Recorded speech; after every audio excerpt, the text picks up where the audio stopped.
Good morning, guys, and welcome back to the channel. It's Mark with Red Star Loft.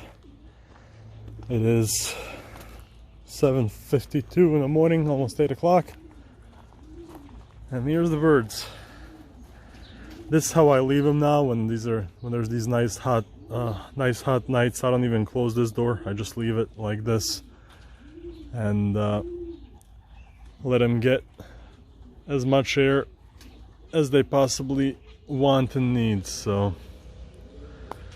forgive me if you hear noises in the background. My neighbors from Florida are back in town, so now they're cleaning up their yard and doing all that. So if you hear some noises, that's just them. But anyway, the birds have been loft flying all week, and they'll loft fly today and tomorrow.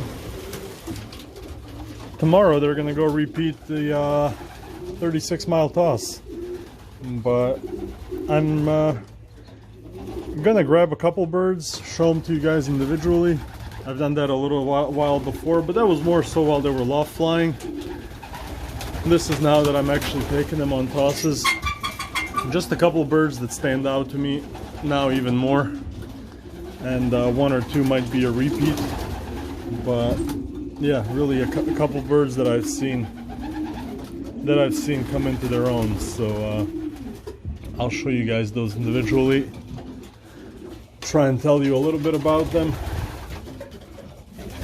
But all in all, yeah, they've been loft flying every single day, and the weather is really nice in the morning, so I tried to get them out before 8 a.m. They fly for about an hour and a half or so, because in the afternoon and in the evening it gets really hot and really humid. Right now it's nice and it's enjoyable, so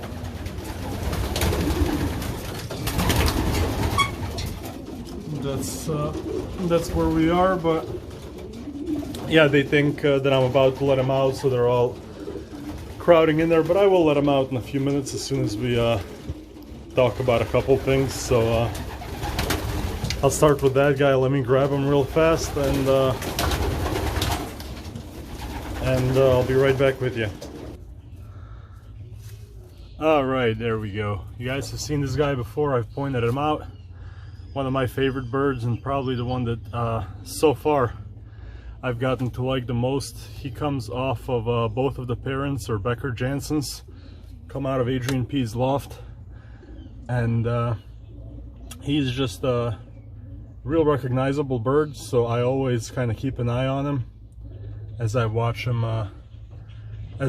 fly and watch how he behaves. He tends to be, you know, one of the first birds out of the baskets. I always see him in the sky. He kind of takes the lead when the birds are flying, and when it comes to dropping, he's within the first 10 birds that are in the loft pretty much every single time. But he's just really stood out to me. Really kind of a large bird compared, you know, a little bit above average, but a nice, strong, and real beautiful bird on top of everything else. So this guy I've really been keeping my eye on, and I'm going to continue to keep my eye on him, and we will hope some good comes out of him. But yeah, so far I'm really pleased with him, and just you know, keep going in that direction. That's all. Let's grab one more. All right, here's the second guy. I messed up his little feathers a little bit, but another really clean, beautiful blue bar. You guys can see the little bit of the white around his head. This is off of my Gannus pair. This is a line bred bird off a really good, promising pair that I've showed you guys a million times in there. He's got that starting to have that really nice red eye, but he's definitely a cockbird, and one of the birds that I will potentially breed from next year, high up there on the list. But like I said for the previous bird, this guy he's just one of those birds that I always tend to notice. He stands out among the rest. He kind of is one out of the maybe 2 or 3 birds that runs the coop, so he's seems like a real dominant young male, and just seems to be a really good flyer. I like birds that respond to my calls. I like birds that drop and come when I call them, and he's one of those. That's what he does. He's fast to come down, fast to come inside, and never seems to separate from the flock when they're up there flying. So one of the birds that I've got high hopes for, and hoping he does well this season, so I can throw him on the other side and not bother him anymore and breed from him. So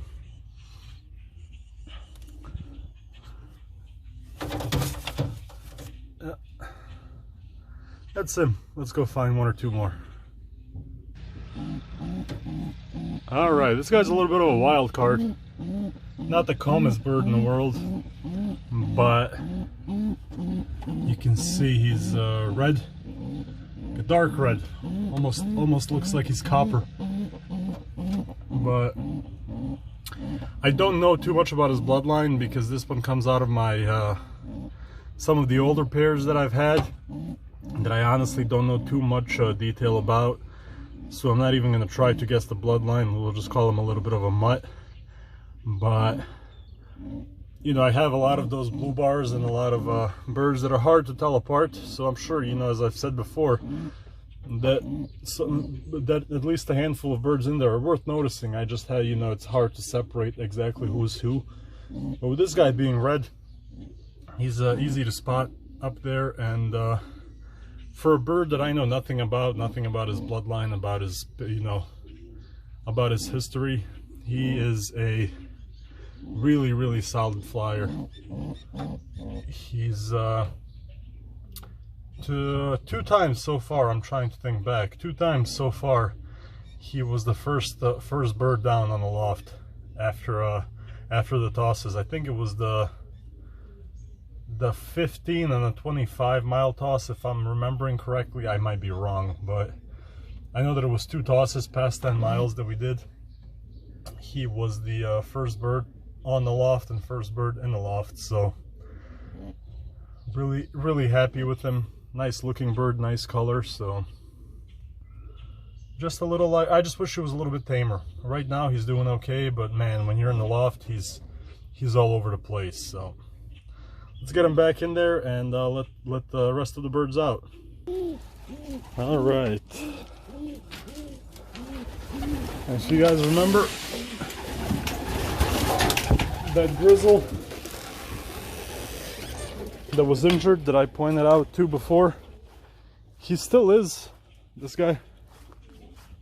Sorry about that. The sun is right up in my face. This grizzle right here.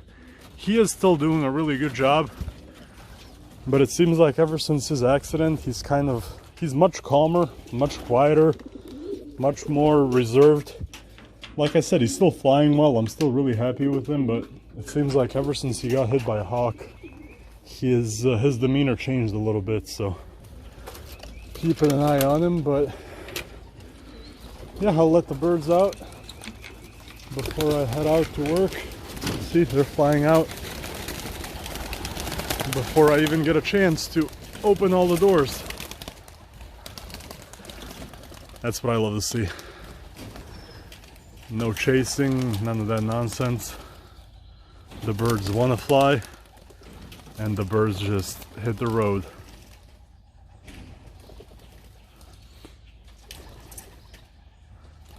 There's almost always 1 or 2 birds that I have to chase out, but the other 54, 56, they fly out just fine. But it's always this black and white pied looking one. Ah, there he is. It's always this guy. There's my weakest flyer right there. I've showed my good flyers. That was my weakest flyer, so you get to see that too. Let me put this down real fast. And